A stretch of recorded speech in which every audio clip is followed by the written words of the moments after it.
Oi pessoal, tudo bem?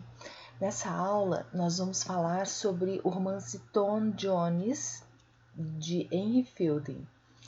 É um romance do século XVIII e há quem diga que foi assim o primeiro romance inglês. Isso é contestado por alguns autores, mas digamos que ele foi um romance mais antigo e ele foi um divisor de águas na época.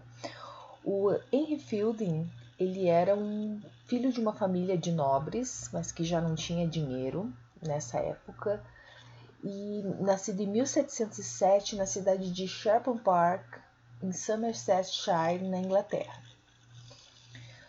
Ele recebe uma boa educação e em 1700 perdi a data aqui.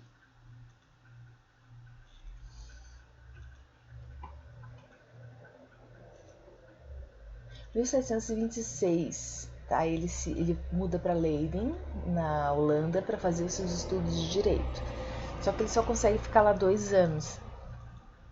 O pai, em 1728, ele acaba tendo que voltar para Londres, tá? Em função dessa questão do casamento do pai, e tem que arrumar uma forma de ganhar dinheiro, tá? E aí ele escolhe, ele pensa, eu vou trabalhar como cocheiro ou vou trabalhar como escritor. Ele sabia, olha, como cocheiro eu vou ganhar mais dinheiro e ser mais reconhecido. Então a situação não era muito boa para ele naquele momento em Londres também. Por quê? Os escritores em Londres estavam sofrendo, digamos, uma certa censura de determinados políticos. Nessa época os escritores eram contratados para escrever os discursos políticos que aconteciam no parlamento e tudo. Só que quando o Robert Walpole se torna ministro desde 1721, ele já começa a limitar essa liberdade de escrita dos literatos, porque ele acha que a forma como os literatos escrevem os discursos acabaria causando exaltações no povo, porque os pareceres eram muito teóricos, muito apaixonados. Então ele demite os literatos dessa função, né, de escrita, que lhes garantiam um rendimento e uma escrita pública, e contrata assim escrivães, pessoas que só sabiam ler e escrever de forma bem medíocre, né, mas que eles achavam que fosse reproduzir as palavras somente pelas palavras. Então, isso acabou, de uma certa maneira, marcando essa carreira de escritor como uma má profissão, pela dificuldade que os escritores estavam nesse momento de ganhar o próprio sustento. Então, o Henry Fielding, ele começa seu trabalho de escrita com o teatro. Então, ele escreve várias peças de teatro, e geralmente comédias. Aí, a gente olha assim, para nós, a gente não vai morrer de rir das comédias, mas elas são baseadas na ironia, naquela característica do humor inglês. A primeira comédia dele é O Amor sob Diversas Máscaras, de 1728, que não teve muita repercussão, não chegou a causar, digamos assim. Ele só vai ser reconhecido em 1730, quando ele apresenta a peça O Galante do Templo e também A Farsa do Autor. A partir disso, ele começa a poder viver do teatro, porque essas peças são um sucesso. Ele meio que capta o desejo do povo londrino em relação às peças. Desculpem. Ele escreve também a peça chamada Thomas Ressuscitado, a história completa de vida e das maravilhosas ações de Tom Thumb, que é apresentada em 1730, tá? E no ano seguinte essa peça recebe uma ampliação sobre o título de Tragédia das Tragédias, ou A Vida de Tom Thumb, o Grande. Então, quem era Tom Thumb? Era um rapaz muito pequeno, que, por ser muito pequeno, ele viaja por diversos lugares. E tem uma parte que ele é carregado por um corvo pelos ares, ele é devorado por um gigante, e assim ele passa por várias aventuras, tá?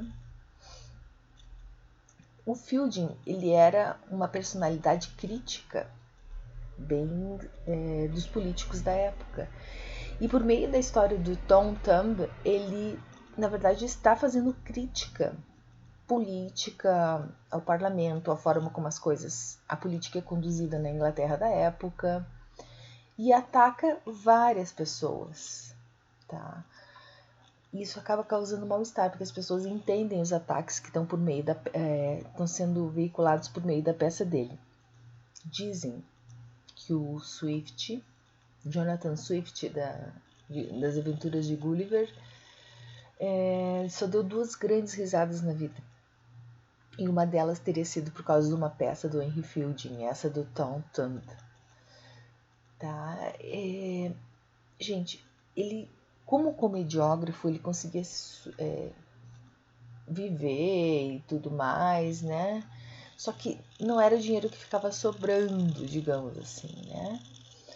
Ele tinha vários amigos, contava boas histórias, né? E era uma pessoa divertida de estar junto, pelo que narram seus biógrafos, tá? Em 1734, ele se casa com Charlotte Cradock, que era uma mulher rica, e aí ele, digamos, ascende socialmente em Londres, só que não dura muito tempo. Em 2 anos ele joga fora, por assim dizer, ele desperdiça todo o dinheiro da esposa, da Charlotte. E de novo ele se vê obrigado a voltar a trabalhar, escrever as peças para poder comer, sustentar a família.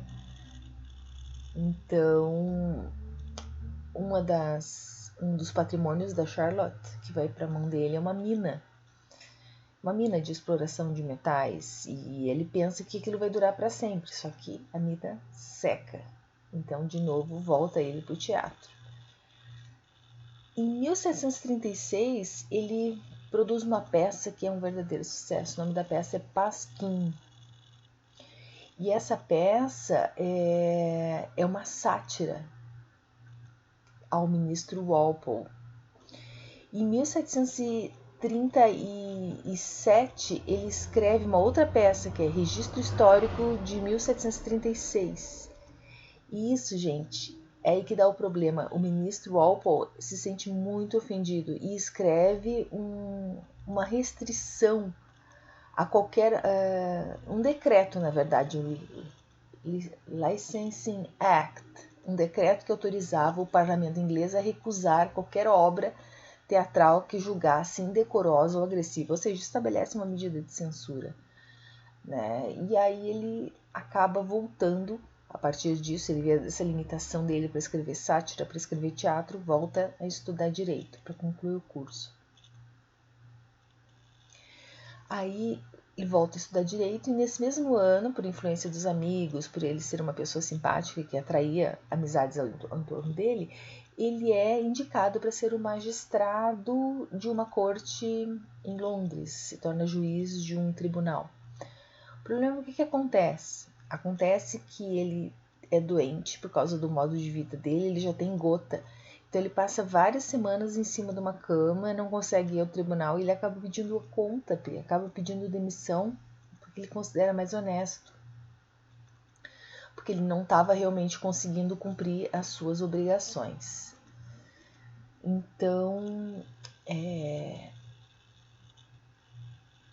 tinha questão também de tribunal, de ter horário, de ter método, de seguir procedimento. Isso para o Henry Fielding era muito difícil. A esposa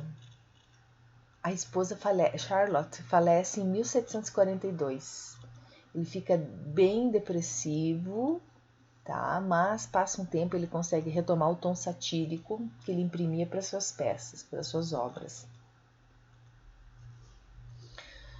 Então, em 1743, ele tenta de novo. Ele escreve uma outra peça, uma comédia, a continuação de A Virgem Desmascarada, mas o mesmo ministro Walpole nega a autorização. Lembra que ele estabeleceu uma espécie de censura ao parlamento, feita pelo parlamento, porque ele considera a peça ofensiva.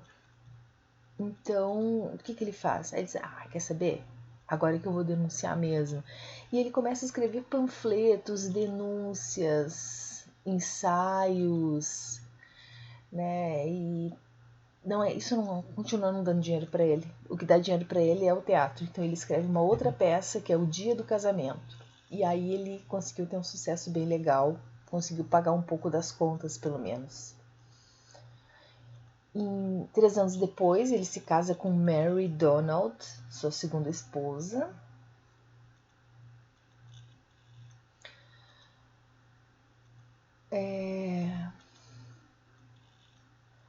Ele acaba regressando depois vai morar numa cidadezinha e volta para Londres como juiz de paz e vai morar no bairro de Westminster.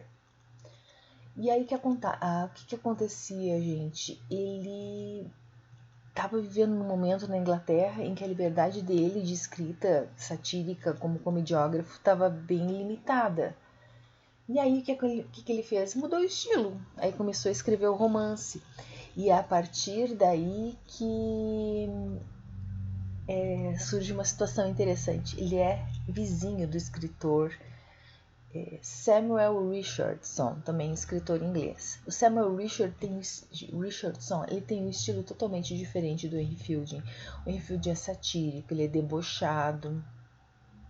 E o Richardson, ele era religioso, não faltava o culto dominical, ele era todo cuidadoso das suas obrigações religiosas e escrevia romances moralistas.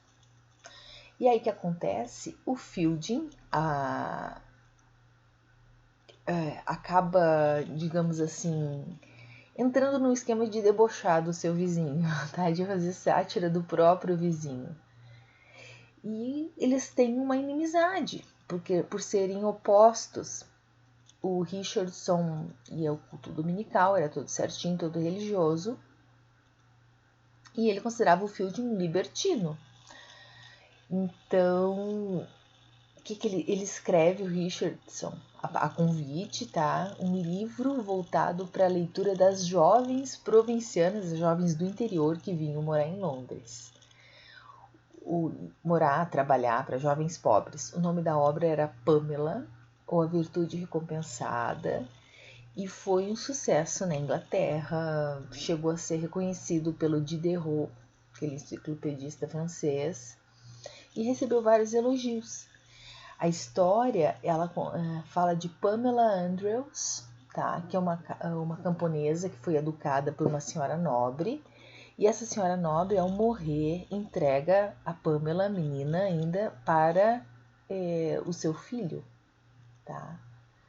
O rapaz, no primeiro momento, quer seduzir a Pamela, como é normal na época ver os nobres querendo seduzir as meninas, as camponesas, as pessoas do campo, que é o que a gente vê lá em Mal Flanders também. Só que acontece, ela chora pela virtude, para defender a sua virtude, e ele não consegue seduzi-la. Aí ele acaba se apaixonando e casa com ela. Isso que acaba gerando uma certa admiração na época, e o romance estava de acordo com a encomenda, faz o Fielding rir, debochar um monte, tá? Porque ele ri do moralismo, ele é anti-moralismo. Então, ele escreveu 2 paródias naquela época, gente, 2 paródias do romance. Uma é a defesa da vida da senhora Pamela Andrews, sendo que a personagem era Pamela Andrews, né? E as histórias das aventuras de Joseph Andrews e seu amigo Abraham Adams. Esse último, de 1742, a crítica gostou bastante. Porque na primeira parte do livro, o Fielding só parodia a Pamela, entende? A historinha da Pamela. Porém,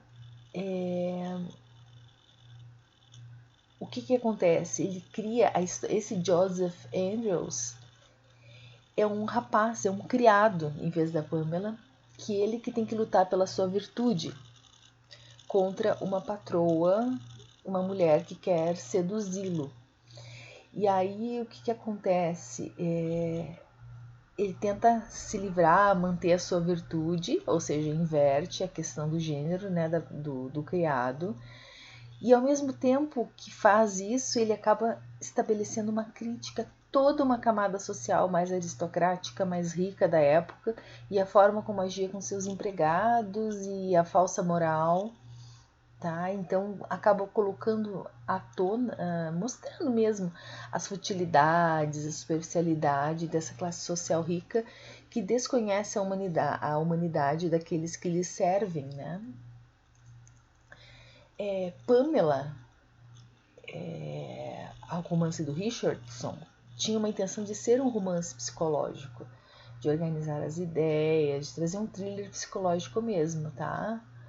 E vacinar as meninas em relação ao que elas deveriam fazer, essas meninas do interior que vinham trabalhar em Londres, em relação aos seus criados. Então tinha uma função pedagógica, digamos assim, né? Já o Fielding, ele tentou olhar por um outro lado essa questão da moral, de um lado satírico, ao expor os comportamentos e demonstrar para o seu leitor o que poderia ser feito ou o que ele poderia gerar. Então, Fielding acreditava que para você ter moralidade, isso não pode ser o resultado de uma repressão ou daquilo que a igreja está te dizendo. Que a moralidade ela tem que ser um impulso natural e generoso de bondade seu em relação ao outro. Era o que ele acreditava, tá? E que esse desejo de semear o bem tinha que sair de você. Não é porque alguém falou isso, e sim porque tinha que estar em você. Então, virtude para ele era a capacidade de você conseguir resolver os seus próprios problemas, né, sem precisar se utilizar de força, de extorsão e de aspectos não tão legais. Tá? Depois que ele escreveu a sátira, depois da sátira do Fielding, né, debochando do Pamela, o Richardson, de novo, nosso amigo que era vizinho do Fielding, ele procura se, digamos assim, tentar dar uma melhorada na ideia do Pamela e das críticas dessa moralidade que o Fielding faz para ele. Então, de uma certa maneira, eles se impulsionam na escrita, tá? E ele escreve a Clarice Halloway. Tá, essa agradou bastante o público da época também, se trata de uma análise psicológica. E o Fielding, claro que debochou também, né? Não ia deixar quieto. Escreveu um outro romance que ficou marcado como uma produção genial, aí que ele escreve Tom Jones, como uma resposta ao Richardson. Então ele se retroalimenta, uma coisa interessante essa competitividade dele, né? Tom Jones é a história de um enjeitado. Há quem diga que o Tom Jones, aquele jeito violento, satírico, era o próprio Henry Fielding numa releitura literária, tá? Que tem aspectos autobiográficos. E Tom Jones, do que trata? Trata de um menino que ele é deixado na casa de um homem rico. Esse menino aparece simplesmente na casa do senhor Aworthy, que é um homem de bens e que viaja por um tempo. Quando ele chega um dia em casa, ele mora com a irmã, não é casado, a irmã também é solteira. Ele chega em casa e tem um bebê no meio das cobertas dele. E aí, por ele ser uma pessoa muito boa, ele não saber o que fazer, ele chama a criada, né, a senhora Débora, para cuidar da criança, né? E aí a primeira coisa que ela age, que aparece no trecho, inclusive, que ficou para vocês lerem, é que ela briga um monte e fala: nossa, quem é a mãe dessa criança? Por que deixou aqui essa pecadora? Ela não tinha que ter feito isso. Então, ao contrário do Mr. Acabei perdendo o nome dele aqui.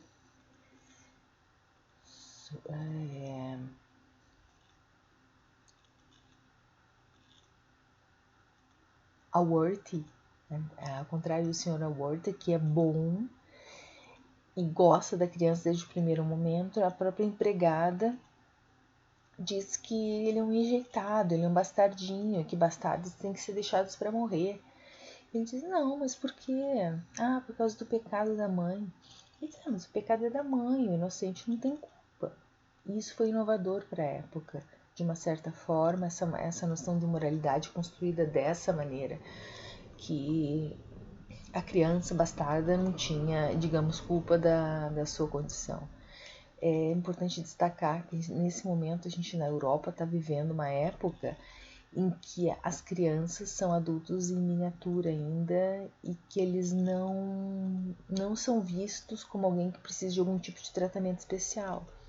Então as crianças sofriam todo tipo de repreensão, surras, abusos de todos os tipos mesmo, porque não se entendia que a criança era uma criança, e sim é só um adulto tosco, digamos assim, né, meio bobinho, ingênuo, que precisava rapidamente desenvolver boas maneiras. Essa era a visão sobre a criança, tá?